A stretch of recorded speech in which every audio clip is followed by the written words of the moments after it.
عزیزان ملت اسلامیہ، السلام علیکم ورحمۃ اللہ وبرکاتہ۔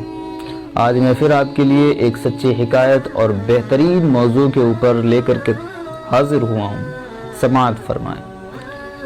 حضرت امام اعظم رضی اللہ تعالی عنہ کا ایک دہریہ سے مناظرہ۔ ہمارے امام حضرت امام اعظم رضی اللہ تعالی عنہ کا ایک دہریہ سے، جو خدا کی ہستی کا منکر تھا، اس سے مناظرہ مقرر ہوا، اور موضوع مناظرہ بھی یہی مسئلہ تھا کہ عالم کا کوئی خالق ہے یا نہیں ہے۔ اتنے بڑے اہم مسئلے پر مناظرہ، اور وہ بھی اتنے بڑے امام سے۔ چنانچہ میدان مناظرہ میں دشمن اور دوست سبھی جمع ہو گئے، مگر آپ حضرت امام اعظم بہت دیر کے بعد تشریف لائے۔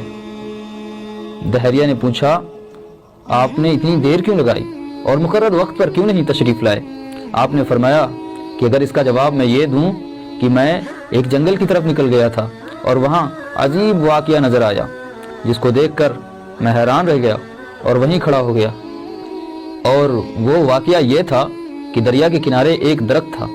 دیکھتے ہی دیکھتے وہ درخت خود بخود کٹ کر زمین پر گر پڑا، اور پھر دیکھتے ہی دیکھتے اس کے خود بخود تختے بن گئے، اور خود بخود ہی ان تختوں کی ایک کشتی بن گئی، اور پھر وہ کشتی خود بخود دریا میں چلی گئی، اور اس طرف کے مسافروں کو خود ہی اس طرف لے جاتی اور اس طرف کے مسافروں کو اس طرف لاتی، دونوں طرف کے مسافروں کو لانے اور لے جانے لگی، اور پھر خود کشتی ہی سواریوں سے کرایہ بھی وصول کرنے لگی۔ تو بتاؤ، تم میری اس بات پر یقین کر لو گے؟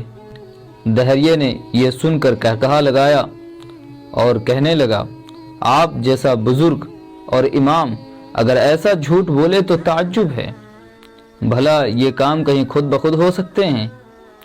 جب تک کوئی کرنے والا نہ ہو، نہیں ہو سکتے۔ حضرت امام اعظم رضی اللہ تعالی عنہ نے ارشاد فرمایا کہ یہ کام تو کچھ بھی نہیں ہے، تمہارے نزدیک تو اس سے بھی زیادہ بڑے بڑے عالی شان کام خود بخود بغیر کسی کرنے والے کے تیار ہو جاتے ہیں۔ یہ زمین، یہ آسمان، یہ چاند، یہ سورج، یہ ستارے، یہ باغات، یہ سدہ قسم کے رنگین پھول، یہ شیریں پھل، یہ پہاڑ چوپائے، یہ انسان، یہ ساری خدائی بغیر کسی بنانے والے کے بن کر تیار ہو گئی ہے۔ اگر ایک کشتی کا خود بخود بن جانا جھوٹ ہے، تو اس سارے جہان کا بغیر کسی بنانے والے کے بن جانا اس سے بڑا بھی جھوٹ ہے۔ دہریہ آپ کی تقریر سن کر دم بخود حیرت میں آ گیا، اور اپنے عقیدے سے فوراً تائب ہو کر مسلمان ہو گیا۔ عزیزان ملت اسلامیہ، اس سے ہم کو یہ سبق ملتا ہے کہ یقیناً اس سارے جہان کو بنانے والا ایک خالق ہے، اور وہ اللہ ہے، جس کا نام اللہ ہے، اور وجود باری کا انکار عقل کے بھی خلاف ہے۔ تو برادران ملت اسلامیہ، اگر ہماری ویڈیو آپ کو پسند آئی تو لائک کریں اور ہمارے چینل کو سبسکرائب کریں۔